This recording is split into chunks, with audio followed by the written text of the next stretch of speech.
নমস্কার, আমার রান্নাঘরে আপনাদেরকে স্বাগত। আজকে আমি বানাবো খুবই সহজ পদ্ধতিতে অল্প সময়ে ফ্রাইড রাইস। তার জন্য কড়ায় প্রথমে তেল দিয়ে দেব, তারপরে দেব দুটো তেজপাতা, তারপরে গোটা গরম মশলা। এরপর ধুয়ে রাখা বাসমতি চাল কড়ার মধ্যে দিয়ে দেব। এরপর চালটিকে ভালোভাবে ভেজে নেব 5 মিনিটের জন্য। এরপর 4 কাপ চালের জন্য 8 কাপ গরম জল। আবারও চালটিকে ভালোভাবে মিশিয়ে নিয়ে দিয়ে দেব পরিমাণ মতো লবণ। এরপর ঢাকা দিয়ে 5 মিনিট হাই ফ্লেমের জন্য রেখে দিলাম। ঢাকা খোলার পর দিয়ে দিলাম পরিমাণ মতো চিনি।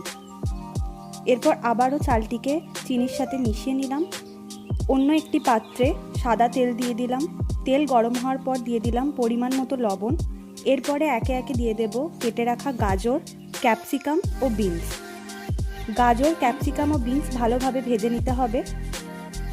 ভাজা হয়ে যাওয়ার পর এর মধ্যে দিয়ে দেব কাজু ও কিশমিশ। কাজু কিশমিশকে গাজর, ক্যাপসিকাম ও বিনসের সাথে ভালোভাবে মিশিয়ে নেব। এরপর মিশ্রণটি সিদ্ধ হয়ে যাওয়া চালের সাথে মিশিয়ে নিতে হবে। মিশিয়ে নেওয়া হয়ে গেলে আবারও ঢাকা দিয়ে দেব 5 মিনিটের জন্য। 5 মিনিট পর ঢাকা খুলে দিয়ে দেব 2 চামচ ঘি। ঘি দেওয়ার পর চালের সাথে ঘিটি ভালোভাবে মিশিয়ে নিতে হবে।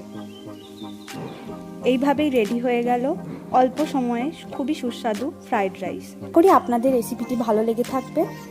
ধন্যবাদ।